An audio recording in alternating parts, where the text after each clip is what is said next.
So when I started working on with implementation science, this was the problem. Every 20 minutes, an older adult fall and died due to that fall. So when we think about that's millions and millions of visits every year and potentially additional injuries that we were not counting even in this problem. Next.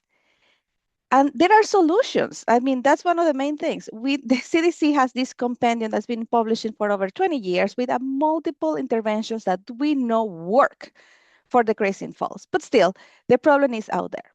This is a little bit more concerning when we think about the population of the United States is getting older, and there's a lot of changes in our demographics. We know by 2060, about 30%, 25 to 30% of the older adults will be of Hispanic or Latino descent.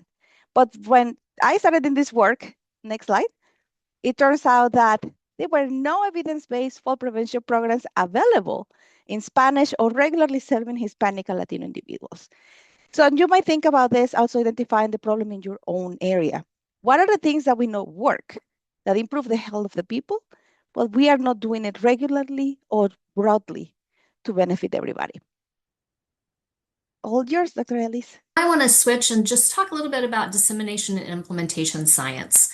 For those of you who are new, I think that dissemination and implementation science can really, this perspective can help you really think about the significance of your work, even if you're not doing it, thinking about ways that the innovations that you are creating can be more relevant to the populations who you're going to put them into is very useful.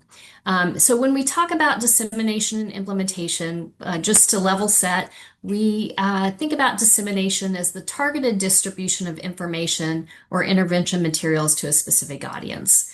And when we think about implementation, we're really thinking about the strategies that we might use to help people adopt and integrate evidence-based interventions within the setting that they're working in. And really the goal of D&I research is to increase our understanding of how to do this better, how to get evidence-based programs into practice. It's really focusing on the how. So what's all the fuss? Well, I like to say that a healthcare intervention that is 100% efficacious, but no one ever uses, is 0% effective.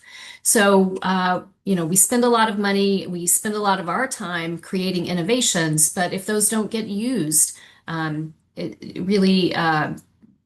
populations don't benefit from what we're doing. So we also know from research that there is this giant evidence to practice gap. There's a lot that we have discovered and that we know is the best thing to do, but we don't always do it. And there's some literature that suggests that it takes on average 17 years for research evidence to get into practice, for people to actually use it. And there's other research that suggests that only 14% of evidence ever really reaches a patient. And then there's other evidence that suggests that when we ask people who are providers and delivering care or delivering policy, if they actually use and consult the evidence base, and only 18% really go out and look for new evidence. So it's really clear that just publishing our research is not enough, that we actually need to be active and make those results actionable and help people actually adopt them in practice. So implementation science is, I keep saying it's a brand new field, but I've been saying that for about 20 years, and that's it's a maturing and a teenage field, I guess, at this point. So really the first coining of the term came about, at least in PubMed in 1993, but as you can see, the field has really grown. And now I would say that the field has solidified into an actual field of science. There are journals dedicated to implementation science. There are sections in clinical journals that are also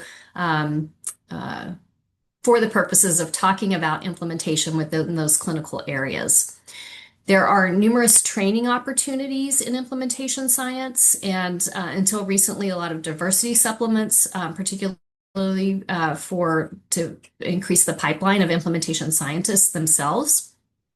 And now at the NIH, almost every single institute and center has some kind of focus or interest in dissemination and implementation.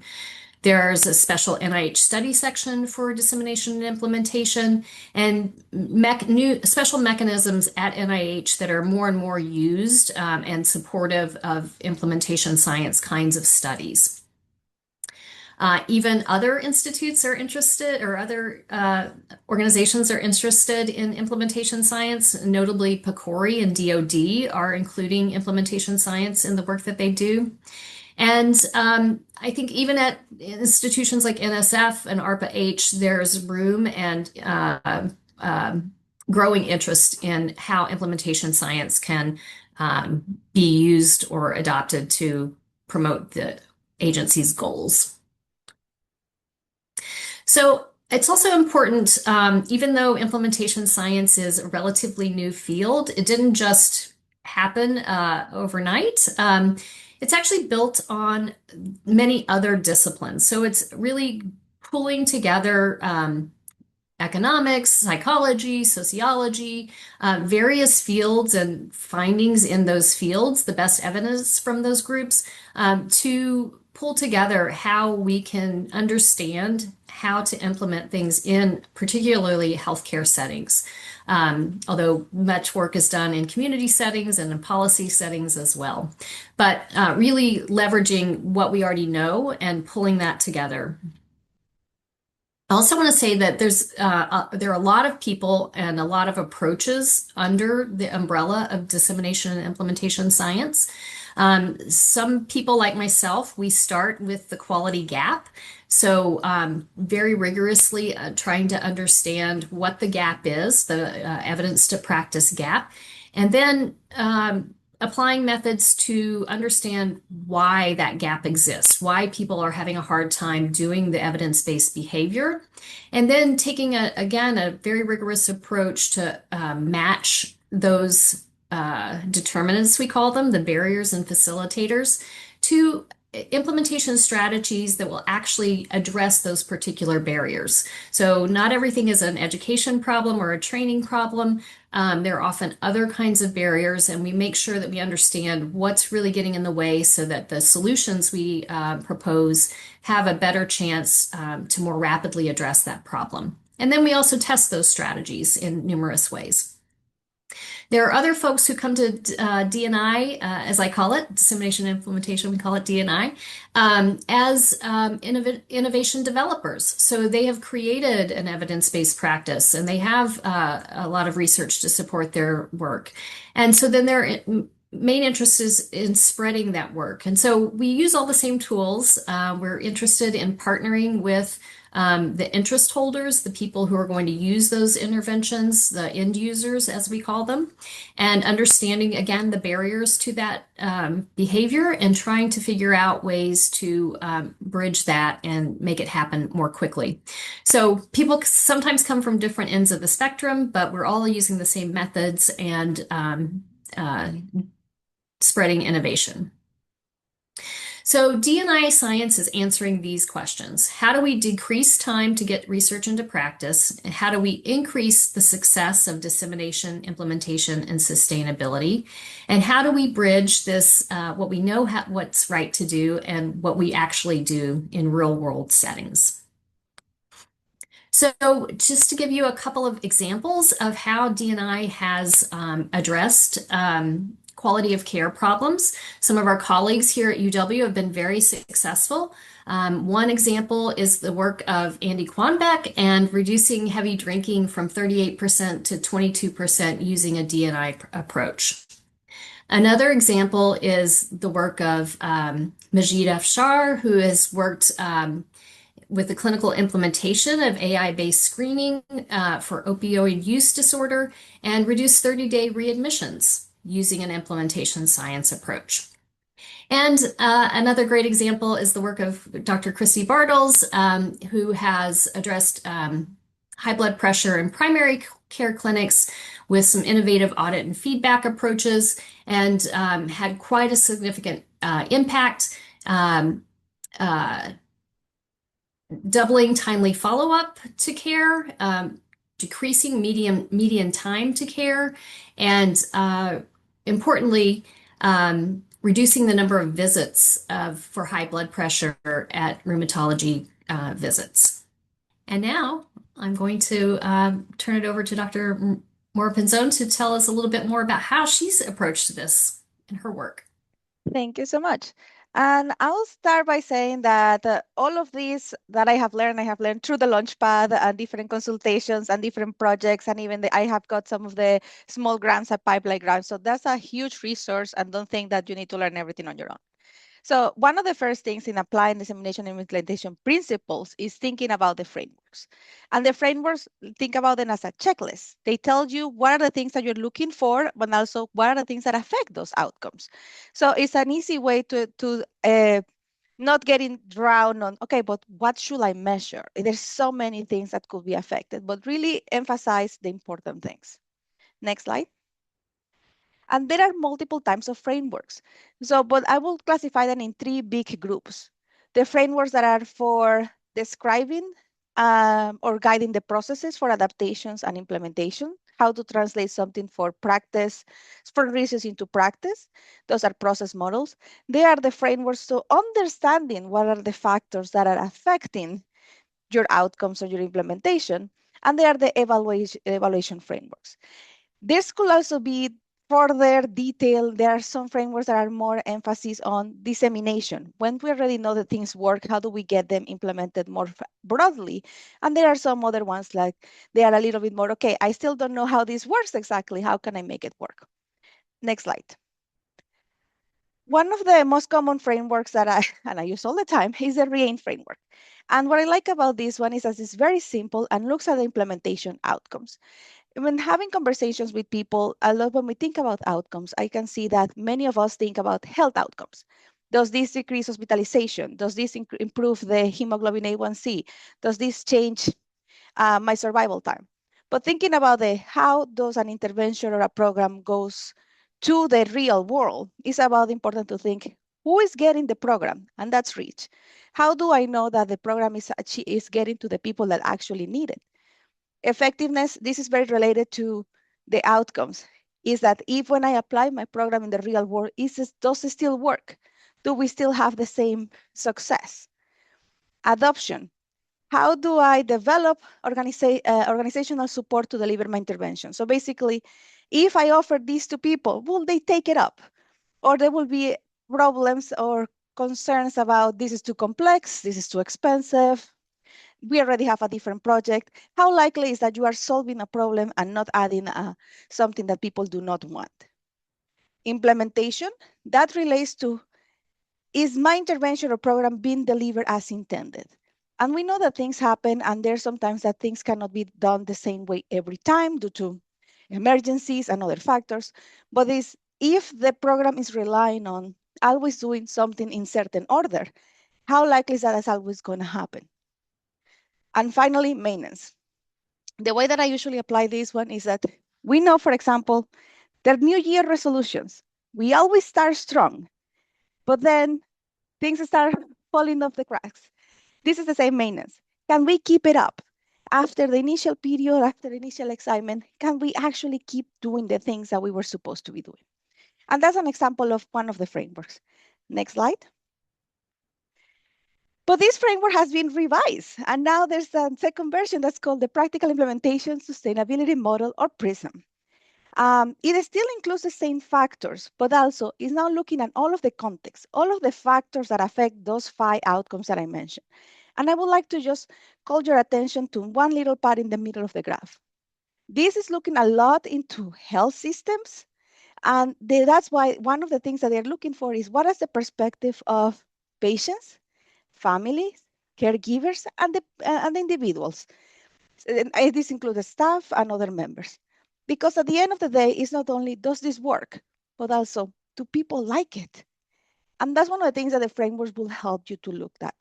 What are the things that affects certain of the outcomes in a way that is manageable for the research process and for your work? Next slide. But also at the same time, there's frameworks that are a lot more expensive. For example, this is the Consolidated Framework for Implementation Research, or CIFR. This is called a meta framework. It really includes domains. It has, like last time I checked, it has 157 domains for multiple frameworks. And it really can be a very comprehensive way to look at a problem. You will see that they look, for example, the outer setting, the darker blue, which is where is this happening? City, what is the policies that are in place? What are the regulations that are in place that are affecting how I do an intervention or no? The inner setting, that's the lighter blue, which is looking at the organizational level. So it's not the same to apply an intervention, let's say, in a private practice than in a large academic hospital. There's different resources, there's different materials, there's different patterns of work. But also it's not only about the institution organization, but also the people that work there, the individuals. What are the training that they have? What are the resources that they have? How they communicate with each other? What is the staffing rate? All of those things affect how we might implement that intervention.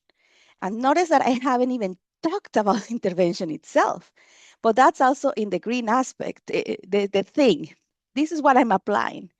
And sometimes it gets confusing because the thing might be multiple little things bundled in a package. But that's one of the things that is important as we looked into implementation science. What's the thing? What's the thing that I'm looking to implement? Or what are the things that I can do to make it easier or harder to implement it? And also the processes, which is the last area in the upper part of the graph, which is basically all of the things that are happening, the pain systems, structure, how do we make this happen? Again, all of the frameworks are useful, but not all of the frameworks will be the framework that you need. And that's one of the things that when there's too many things to pick up, it's really important to think, what's my goal and how do I pick the right one for me?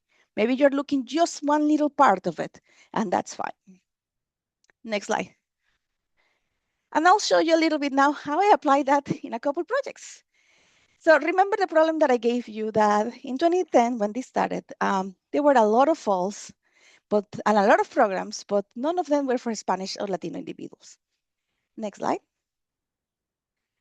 And this is where one of the programs came along. Some of you have heard about Stepping On. This is an evidence-based fall prevention program.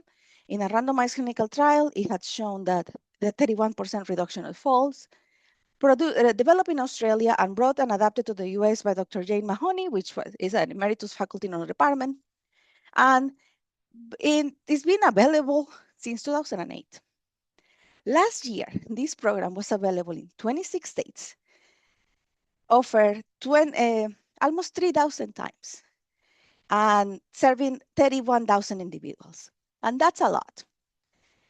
But then again, 2010, there was no Spanish version, but there was interest from some community organizations here in Wisconsin on how to make it happen. How can we make this available for Latinos? Because there's a lot of things out there that we know work, but might not be comprehensive, or just like up to the individual doing it to adapt it. And there's questions about, does it still work when we just let it to the facilitators or the groups to adapt as they see fit? Next slide. So part of this process ended up in being Pisando Fuerte, which is the linguistically and culturally appropriate version of Stepping On. Next slide.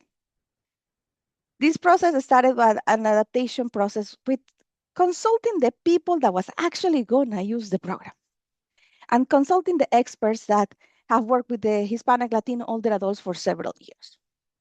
Throughout different meetings, they revise each of the aspects of the program, identifying what are the things that we can change, what are the things that are concerning, what are the things that need to stay the same, because these are what make the program work. And I think that that's one of the things that is very important when we think about adaptation of programs. Next slide. What makes the program work? That's what we call a key element. Think about it this way.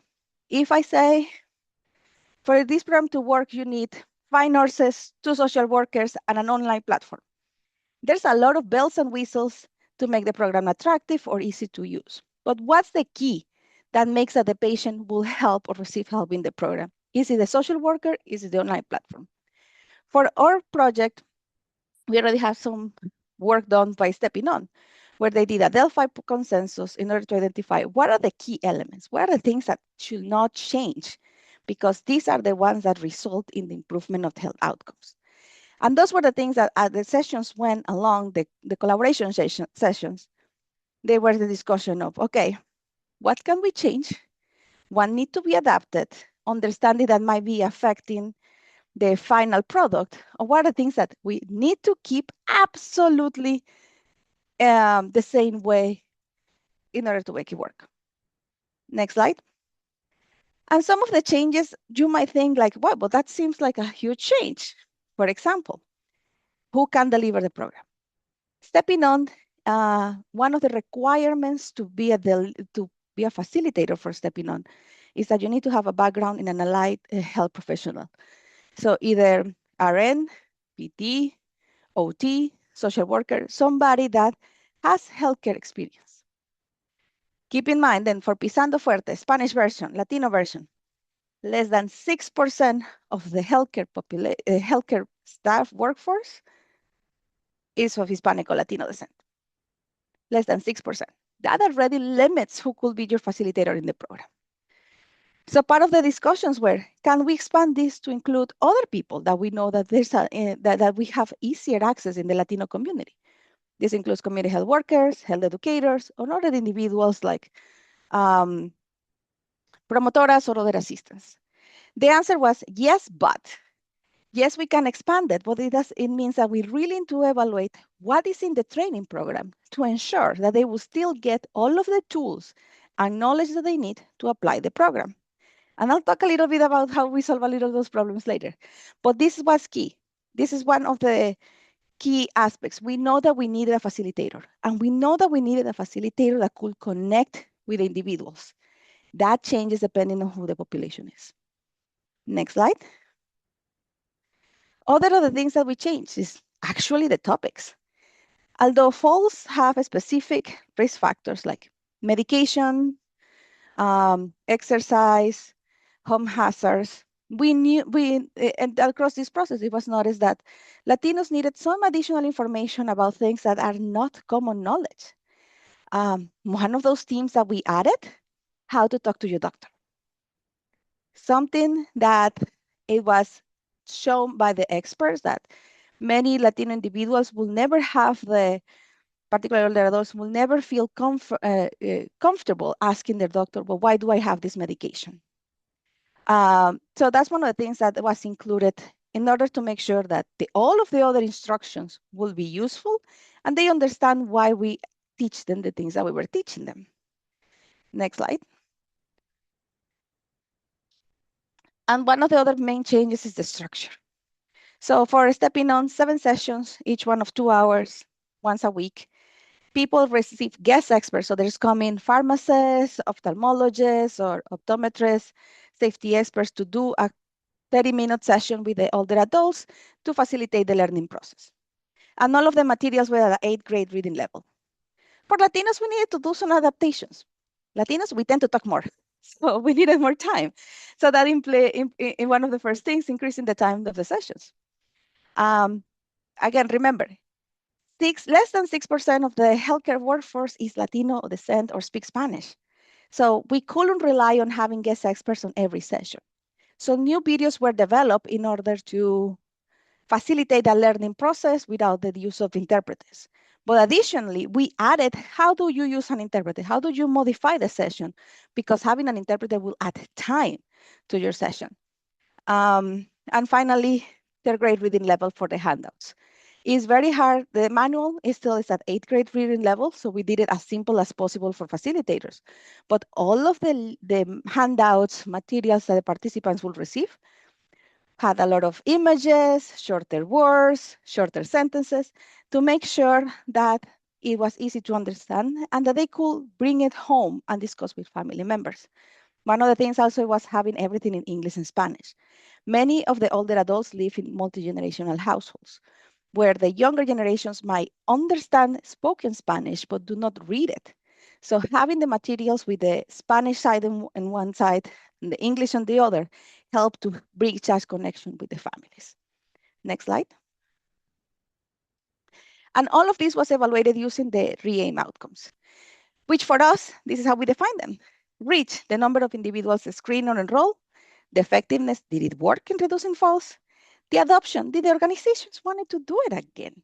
And the implementation, were we able to deliver the program as intended? Next slide. So let's see if it worked. Next.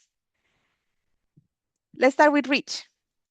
So this is one of the studies that we did. We have done a few. But then in this one, there were 29 people screened and enrolled. Of those, 82% completed the baseline assessment and 87% completed the program. But those numbers without context is like, okay, is that good? Is that bad? So here's I'm giving you the results of another study for Stepping On, where they have very similar reach. About 80%, usually 80% of the people that signs into the program completes the first baseline assessment, and 82% of them complete the program. So just based on these numbers, okay, we are reaching the population that we want at the same levels that the other groups. And think about in clinical trials, this is where we might think that we sign up 1,000 people, where only 50 were enrolled at the end. Very similar concepts in this case. What are the barriers? What is happening that the people do not keep going with the program? Next slide. Did the program work? So very small sample size. We did not have the power. So, but in general, what we saw was that there was a decrease in the numbers of falls per person over 6 months. It was a 68% decrease, but again, this number is not statistically significant because it's a very small sample size. But based on all of the other results and all of the other factors that we looked at, we saw that the people did the things that they were supposed to be doing. If we had a larger study, we probably would have shown statistical significance. Regarding the adoption, the next slide. We know that there was a lot of good interest from the local sites. We have received inquiries from the national level that they will be interested in doing the program. And most of the people that have been interested or maybe not sign up to do the program is because of barriers or limitations that are external. It's not that they don't want the program. It's like things, for example, well, but we do not have the funding, or right now we're in a transition period. We'll reach out later. Because at the end of the day, it's one of the things that doing a program is just more than say, oh, yes, we do it. It requires a lot of planning. And that's one of the things that we were hearing, but that people like it and organizations like it. Next slide. Now, talking about implementation of the program. So fidelity of delivery. Is the program being delivered as you intended? We established an 80% requirement so that 80% of the time the program should be completing all of the checkboxes. The first time we ran it, you see is the red bars, just a couple of the areas had above that 80%. And remember that we changed the type of instructor that could be in the program. So after doing a reevaluation of this, it was, okay, what were the issues? Many of the facilitators needed additional training on certain aspects in order to be able to deliver the program correctly. We did a few changes in the training program. They were more about more practice, more emphasis in certain educational aspects. And then after running it again, we saw all of the values, 83, 92, 93% of fidelity. That's again showing that it might require a couple tries in order to get the right combination of factors. Next slide. But also, that's at the organizational level. And the individual level, did the participants did the things that we taught them? That's why we're looking at fidelity of enactment. Did the participants actually took in what they learned? This is the false behavioral risk scale, which basically measures the number of protective behaviors that somebody applies, like using assisted devices, avoiding risky situations, using slippery slopes when they shouldn't. And we saw that after the program, most people did understood those risk factors and the risk behaviors and started doing more protective factors. And that's one of the things that this was statistically significant. We saw, even though it was a small sample, most people in the program actually took in and learned what was taught, and I started to apply it on the daily life. Next. And this is also part of the maintenance. What did we see? Remember, New Year resolution. Did people keep it up after the program? And we saw that yes. After 6 months, they were still, 60% of them were still doing the exercises. Next. 67% of them have eliminated hazards at home, which that's a harder one. This removes like putting handrails, removing rocks, and doing other things that require a little more time, but 67% apply it. Next. And 90% of them reported changes walking and standing. And that's huge. I think this relates to, again, those behavioral protections. Are they looking where they're walking? Are they taking their time? Are they making sure that they use the handrails? They keep up those changes. At the organizational level, we hear the same thing. Many programs, once they do it, once they want to keep doing it, they might have difficulties due to funding and other factors, but it's not that they don't like the program. Next. And again, all of this came by looking at the different frameworks. And this is the screenshot of the Dissemination Launchpad, sharing a few of the links. And there's a lot of tools out there. You can play with a lot of different tools to see, okay, this is what I want to measure, or these are the things that I care about. And it might help you to match and find the right framework for you. Another example, next slide. And you can go a couple. As some of you heard, I'm also part of the Wisconsin Alzheimer's Institute, and we have a network of clinics around the state. This network of clinics, they are not just UW Health Clinic. These are 30 to 40 clinics every year that belong to 21 different health systems. Next slide. And we wanted to apply the program to measure the quality of care that they were providing. So one of the things that we did was looking, okay, what are the things that we know work to facilitate this implementation of a new process? In this case was collection of quality data. And this is one of the seminal papers in the field, I think, that's called the ERIC project, which basically does a compilation of these are the things that we know have worked or have been implemented to facilitate changes in processes or implementation of new programs. And out of 73 different strategies, we pick 4. Next slide. Which were centralized technical assistants. So we defined one person that could answer all of the questions.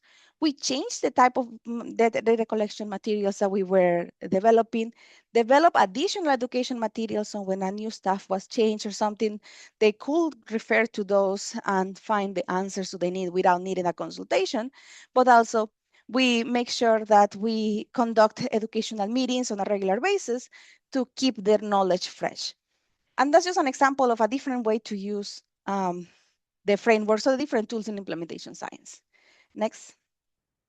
In summary, considering dissemination implementation can improve your research at any point. If we think about who is going to use this program later at the early stages, we can really help to make it more impactful and more useful from the get-go. The frameworks could help you to plan, to understand the way that the plan is going to go, and evaluate the implementation fully. And reaches and importance and effectiveness. As Dr. Ellis mentioned, something could be 100% efficacious, but if nobody uses it, it's 0% effective. So this is one of the things that we hope that we help today to learn a little bit more.